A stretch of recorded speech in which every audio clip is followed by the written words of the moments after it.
il est l'heure de commencer. Je suis ravi de vous accueillir dans le parc thermal, un magnifique parc thermal, avec un établissement thermal qui a été entièrement remis à niveau par l'actionnaire principal de notre délégataire, qui est le groupe L'Oréal. Mais les thermes n'appartiennent pas à L'Oréal, puisque les thermes appartiennent à la commune, comme les sources, comme la marque de produits cosmétiques. Et on est très heureux d'avoir un très bel exploitant qui a fait monter en gamme cet établissement thermal et qui aujourd'hui a deux fonctions. Une fonction médicale qui est très importante, c'est la base, et une fonction bien-être. Et ça fait la transition avec ce que l'objet de notre présence ici au parc thermal, c'est justement de reconstituer un lien. Aujourd'hui, nous sommes tous sur la commune de Saint-Gervais. Nous sommes à 180 mètres du centre de Saint-Gervais. 180 mètres, c'est rien, mais c'est 6 km pour faire 180 mètres. Alors pour les écoliers, c'est assez difficile à comprendre que pour faire 6 km, pour faire 180 mètres, il faut mettre 6000 mètres. Mais malheureusement, c'est la réalité physique. Donc je ne vais pas être trop long, mais simplement vous raconter une histoire. L'histoire, elle a mis en scène plusieurs personnes. D'abord, Michael Farmer, qui était un habitant du Fayet, britannique, qui connaissait bien la mécanique puisqu'il entretenait des escaliers roulants. Et un jour, il me dit, monsieur le maire, vous avez de l'eau, vous êtes au pays de l'eau, mais vous n'utilisez pas l'eau. Alors que nous, on a l'habitude d'utiliser l'eau comme force motrice, comme le faisaient les anciens. Et c'est comme ça qu'a commencé cette idée, l'idée d'utiliser l'eau pour faire quelque chose de vertueux. On était bien avant les mouvements écologistes d'aujourd'hui, puisque c'était il y a 15 ans, et qu'on était précurseurs avec cette idée. Mais à l'époque, puisqu'il y a monsieur le président de POMA, à l'époque, c'est vrai que les entreprises de remontée mécanique avaient plus envie de faire de la remontée mécanique à ticket que de la remontée mécanique gratuite. Enfin, gratuite, pas pour vous, parce que vous nous faites payer. Donc, ce sera gratuit pour... On essaie de survivre. Vous essayez de survivre, oui, ça j'avais bien compris. Thomas, entreprise philanthropique. Une fondation. Voilà, et donc c'est vrai qu'il a fallu du temps pour que ce projet puisse voir le jour. Alors j'aimerais qu'on ait une pensée pour Madame Bouvier, qui était la représentante d'EDF Hydro ici, Valérie, et qui malheureusement nous a quittés, mais qui nous a permis aussi de réfléchir sur la problématique de l'eau, de l'utilisation de l'eau, de la réglementation, et c'est comme ça qu'on a commencé ce projet. Et puis moi, je ne suis pas uniquement un homme de projet, je ne suis pas uniquement un homme qui déroule des rêves, je préfère les réaliser plutôt que de les laisser dans un tiroir ou dans l'imaginaire de quelques-uns. Alors on a travaillé avec l'équipe municipale, avec les services, avec un assistant à maîtrise d'ouvrage, et puis on est arrivé à la conclusion que si on utilisait l'eau du bon an, il fallait la remonter. Et s'il fallait la remonter, il fallait un moteur électrique. Et s'il fallait un moteur électrique, on n'avait pas besoin d'eau.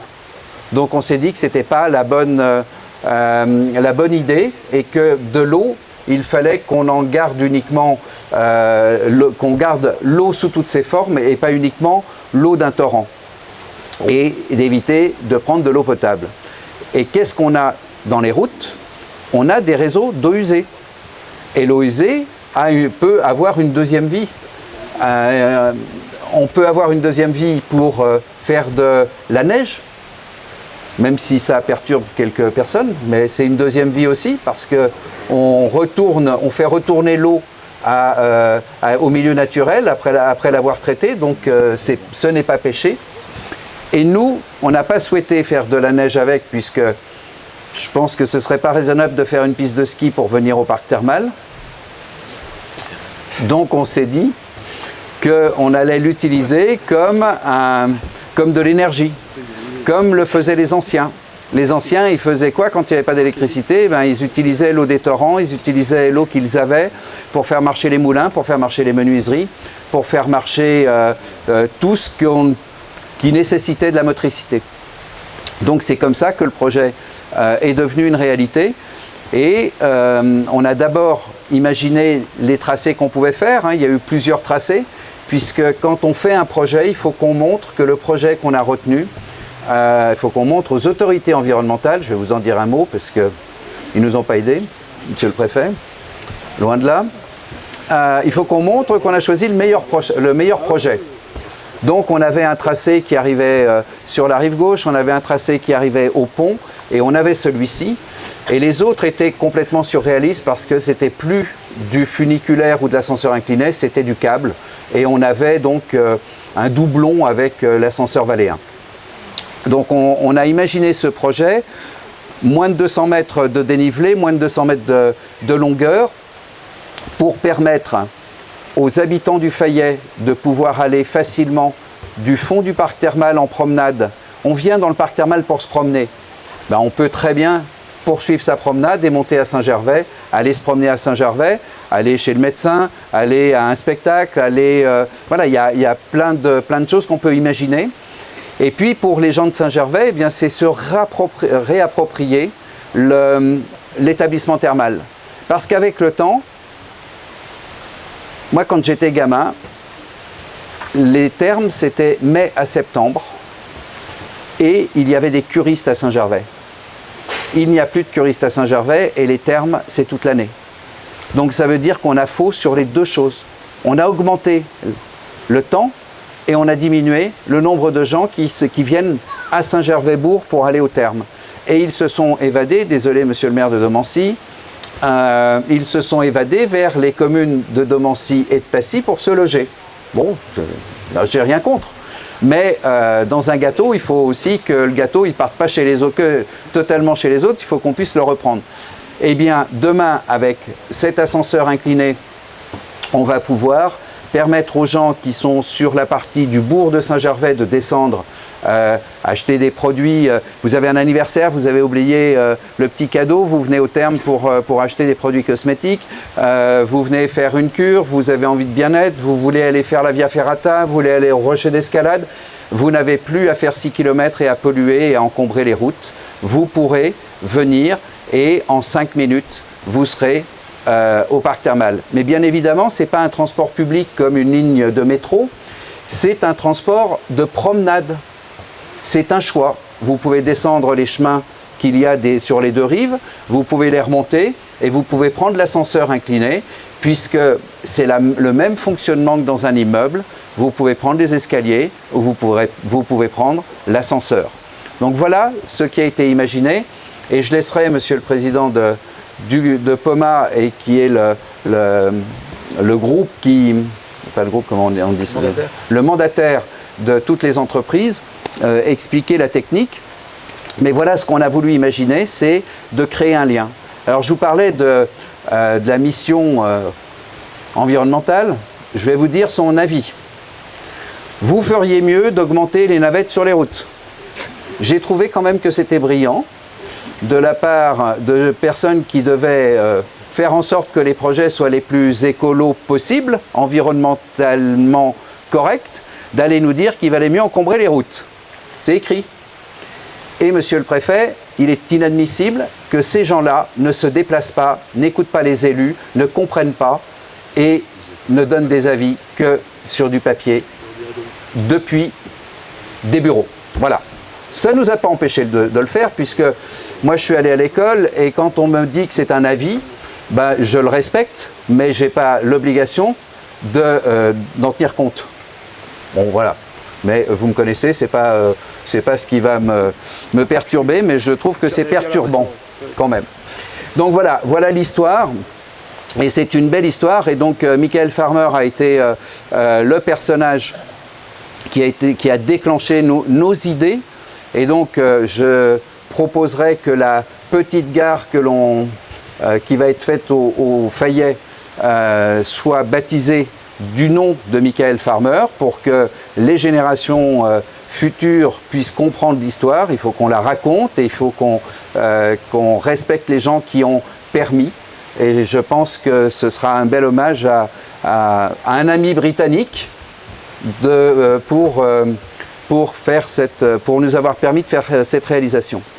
Donc aujourd'hui, on est sur un acte symbolique, le début des travaux. D'habitude, on pose une première pierre. Là, on a décidé de poser un premier rail.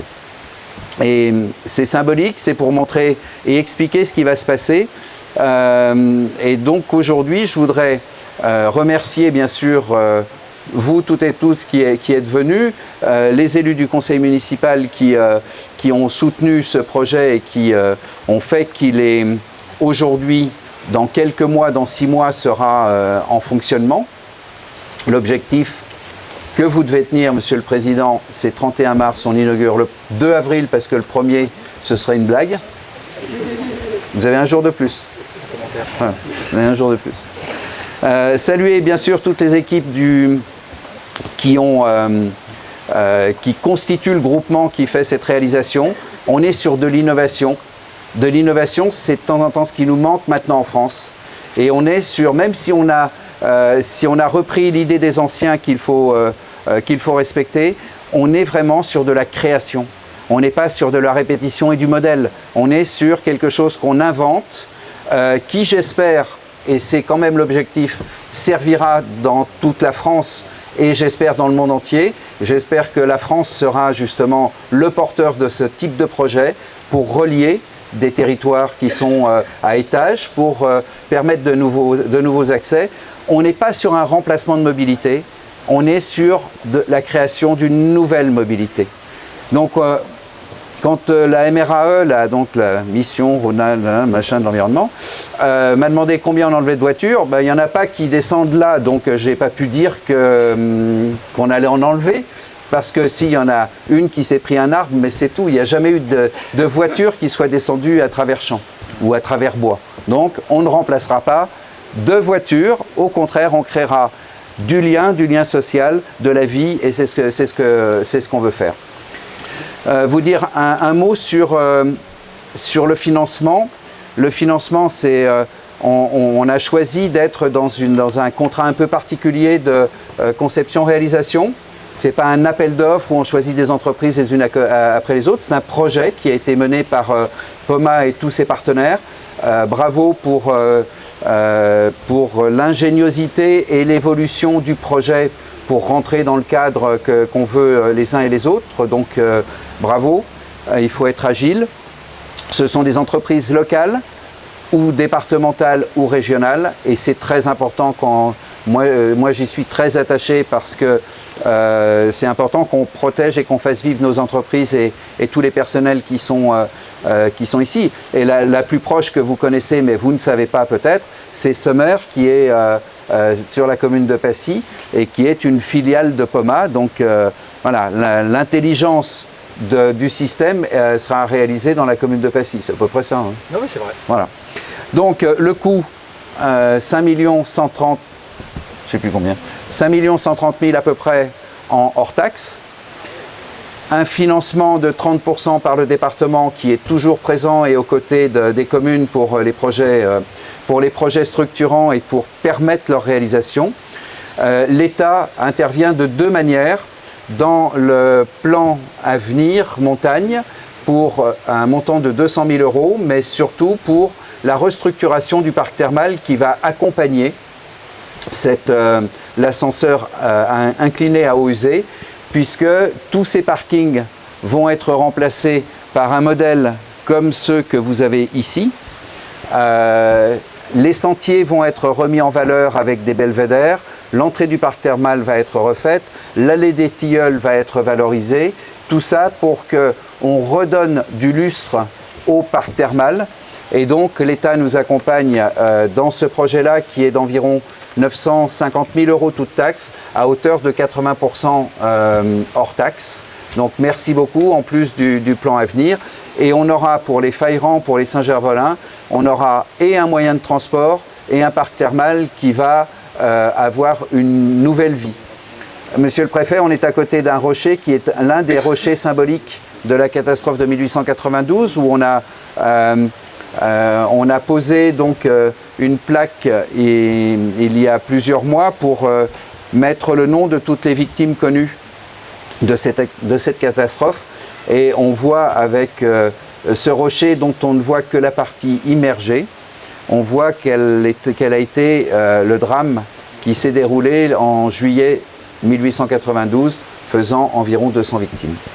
Voilà, j'ai été très long. Merci beaucoup pour tous nos partenaires.